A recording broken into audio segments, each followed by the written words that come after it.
The capital நண்பர்களுக்கு வணக்கம். நான் உங்கள் நிரஞ்சன். மோடியா லேடியா இந்த வார்த்தையை தமிழ்நாடு சட்டமன்ற தேர்தல் களத்துல நிறைய பேர் மிஸ் பண்றீங்க அப்படின்னா, ஆனா கவலையப்படாதீங்க. இந்த குரல் அப்படின்றது இந்தியாவுடைய ஒரு மூலையில இருக்கக்கூடிய மாநிலத்துல ரொம்ப சத்தமாவே எதிரொலிச்சுக்கிட்டு இருக்கு. அந்த மாநிலம் வேற எதுவுமே கிடையாதுங்க, மேற்கு வங்க மாநிலம் தான்.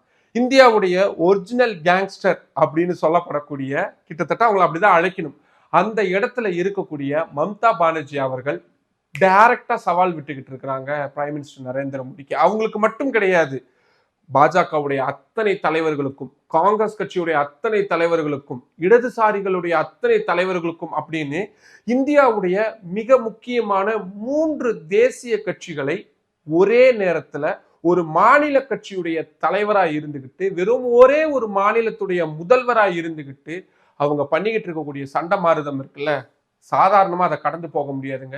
ஏன்னா இந்தியாவை பொறுத்த வரைக்கும் பெண் தலைவர்கள் அப்படின்னு எடுத்துக்கிட்டா ரொம்ப வெகு சிலர் தான் அந்த ஒரு உச்ச பதவி அப்படின்றத அடைஞ்சிருக்கிறாங்க.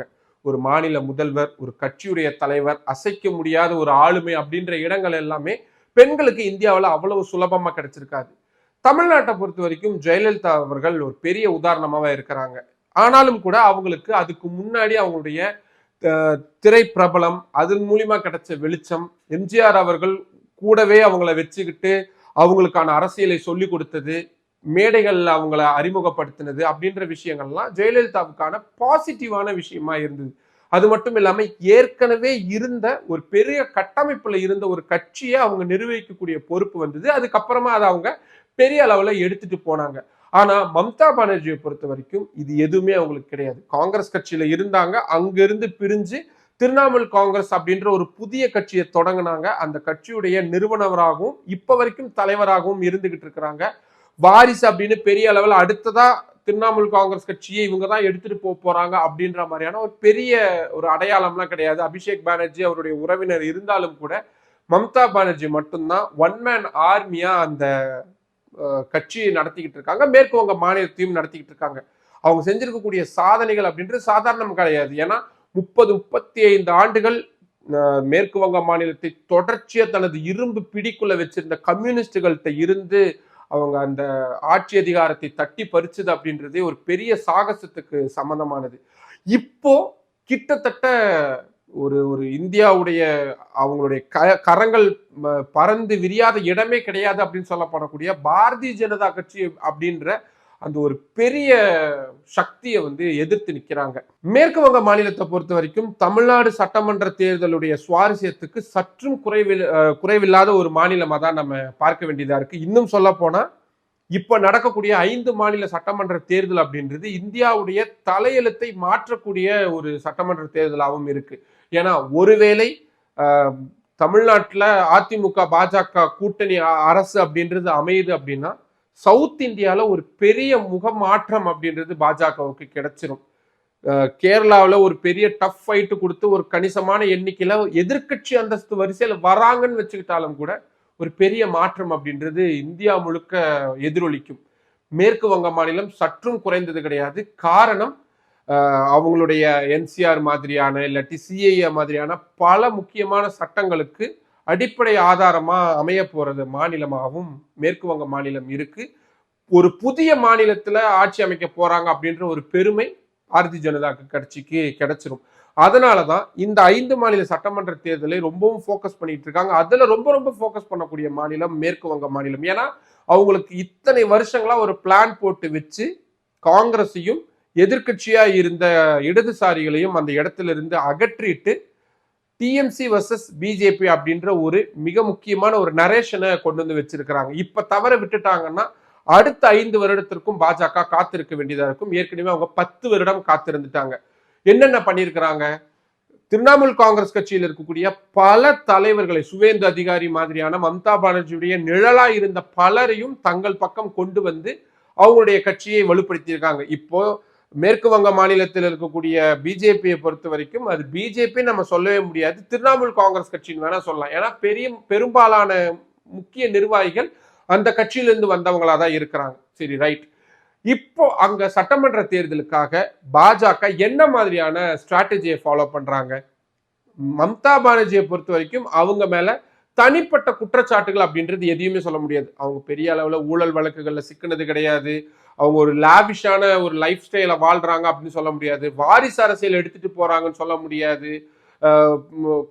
ஒரு கொள்ளைகள்ல ஈடுபடுறாங்க, பொதுமக்களுடைய சொத்துக்களை இப்படின்ற மாதிரியான தனிப்பட்ட விமர்சனங்கள் எதையுமே மம்தா பானர்ஜி மேல வைக்க முடியாது. அதுக்காக என்ன பண்ணியிருக்கிறாங்க, திரிணாமுல் காங்கிரஸ் கட்சியுடைய மற்ற நிர்வாகிகள் மீது, குறிப்பா மாவட்ட அளவில் இருக்கக்கூடிய நிர்வாகிகளை கரெக்டா டார்கெட் பண்ணி அவங்களை அடிக்க தொடங்கி இருக்கிறாங்க பாரதிய ஜனதா கட்சி.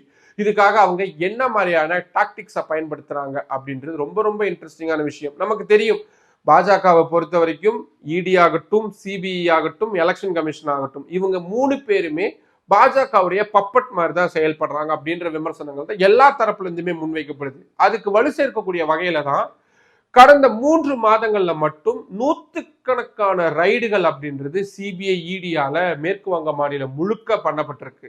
கல்கட்டாவில் பிரசாந்த் கிஷோர், அதான் தாவேகா கட்சி தொடங்கினப்போ விஜய் அவர்களுக்கு ஆலோசகரா ஒருத்தர் வந்தார்ல, பிரசாந்த் கிஷோர், அவருடைய ஐபாக் நிறுவனம், இது தேர்தல் வியூகங்களை அமைத்து கொடுக்கக்கூடிய நிறுவனம். அந்த நிறுவனத்துக்கு சொந்தமான அலுவலகத்தில் உள்ள போய் ஃபைல்ஸ் எல்லாம் எடுத்திருக்கிறாங்க அமலாக்கத்துறை.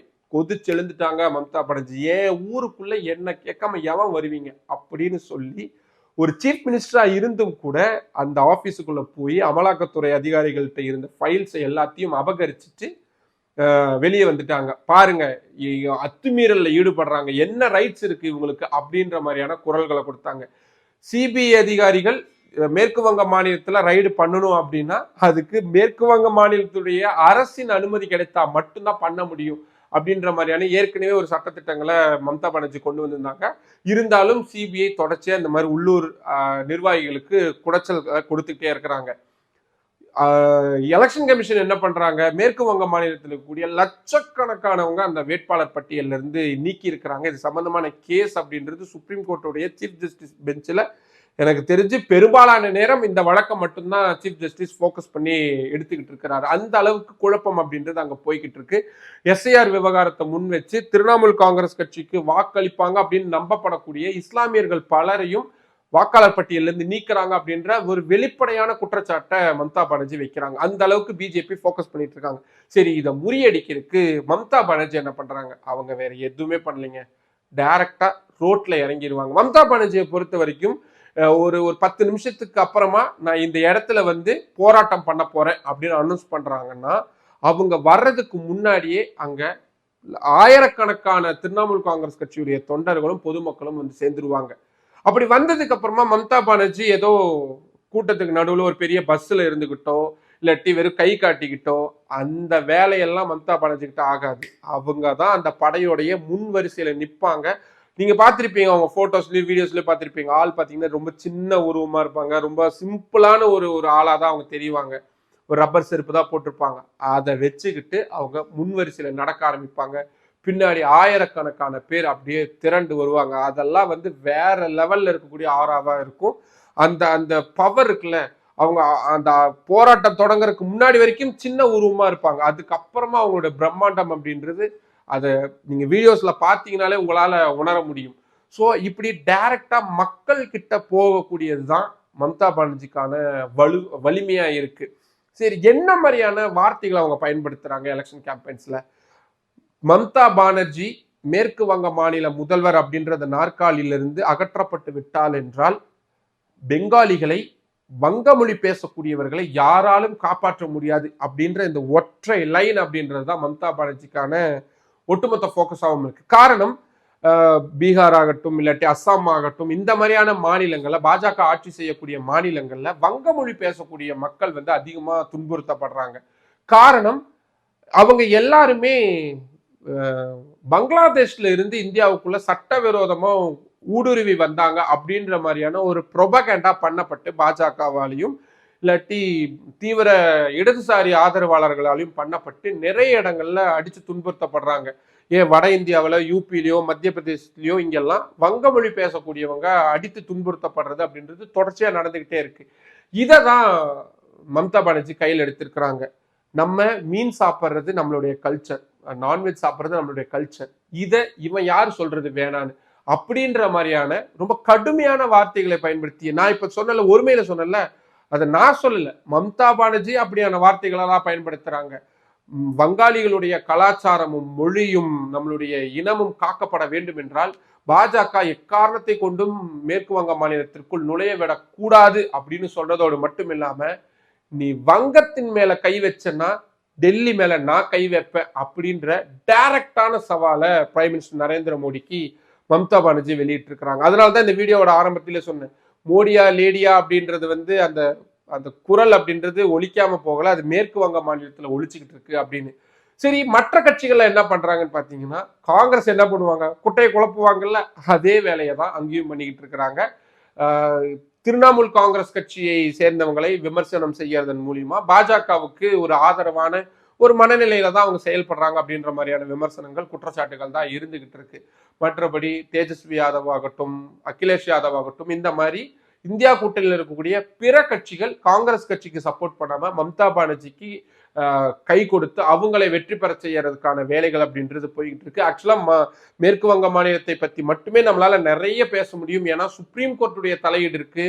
ஒரு 2 நாளைக்கு முன்னாடி மால்டா அப்படின்ற ஒரு இடத்துல இந்த எஸ்ஐஆர் சம்பந்தமான வழக்குகளை விசாரிக்கிறதுக்கான நீதிபதிகள் சிலரை வந்து லோக்கல் ஆட்கள் சிறைப்பிடிச்சு வச்சுட்டாங்க அப்படின்ற ஒரு பிரச்சனையை பாஜக கொண்டு வந்து அந்த விவகாரம் உச்சநீதிமன்ற தலைமை நீதிபதிக்கு வந்து சில தினங்களுக்கு முன்னாடி உச்சநீதிமன்ற தலைமை நீதிபதி அந்த வழக்கை விசாரிச்சு மேற்கு வங்க மாநிலத்தில் சட்டம் ஒழுங்கு இப்படி இருக்கு, இவ்வளவு பிரிவினைவாதிங்க பேசுறீங்க, உங்க மாநிலத்துல என்ன நடக்குதுன்னே தெரியல அப்படி இப்படின்னு பயங்கரமா திட்டி தீர்த்துட்டாரு.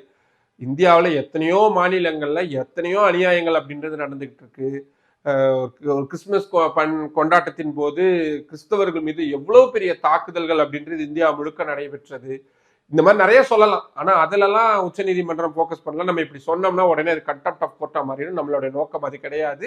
ஆனா உச்ச நீதிமன்றம் ரொம்ப தீவிரமா மம்தா பானர்ஜி அரசை திட்டி இருக்கிறாங்க அப்படின்றதுனால அதை கையில எடுத்துக்கிட்டு பாஜக மேற்கு வங்க மாநிலத்துல பெரிய அளவிலான பிரச்சாரங்கள் எல்லாம் மேற்கொண்டுகிட்டு இருக்கிறாங்க. இப்படி ஒரு பெரிய சண்டை அப்படின்றது போய்கிட்டு இருக்கு. இந்த சண்டையில ஜெயிக்க போறது மோடியா இல்ல லேடியா அப்படின்றத நம்ம பொறுத்திருந்து தான் பார்க்கணும். மேற்கு வங்க மாநில மக்கள் என்ன மாதிரியான தீர்ப்பு கொடுக்க போறாங்க அப்படின்றது ரொம்ப ரொம்ப சுவாரஸ்யமான விஷயமா இருக்க போது.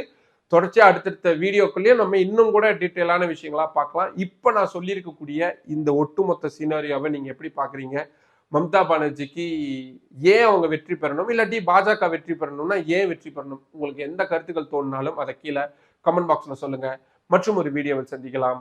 நன்றி. நம்மளோட கேபிட்டல் சேனல்ல இன்னும் நிறைய பேர் சப்ஸ்கிரைப் பண்ணாம பார்த்துக்கிட்டு இருக்கீங்க. உங்களுக்கே தெரியும், உங்களுடைய ஆதரவை நம்பி மட்டும்தான் டெல்லியில இருந்து எங்கக்கூடிய முதல் தமிழ் யூடியூப் சேனல் அதை நடத்திட்டு இருக்கு. இப்போ இந்த மாதிரியான ரொம்ப ரொம்ப முக்கியமான இன்ஃபர்மேஷன்ஸ் உங்களுக்கு உடனுக்குடன் வந்து சேரணும் அப்படின்னா நம்ம சேனலை சப்ஸ்கிரைப் பண்ணிக்கோங்க. நம்ம வீடியோஸை நிறைய பேர் கொண்டு போய் சேருங்க. லைக் பண்ணுங்க, கமெண்ட் பண்ணுங்க. உங்களுடைய ஆதரவை அதிக அளவில் தாருங்கள். நன்றி.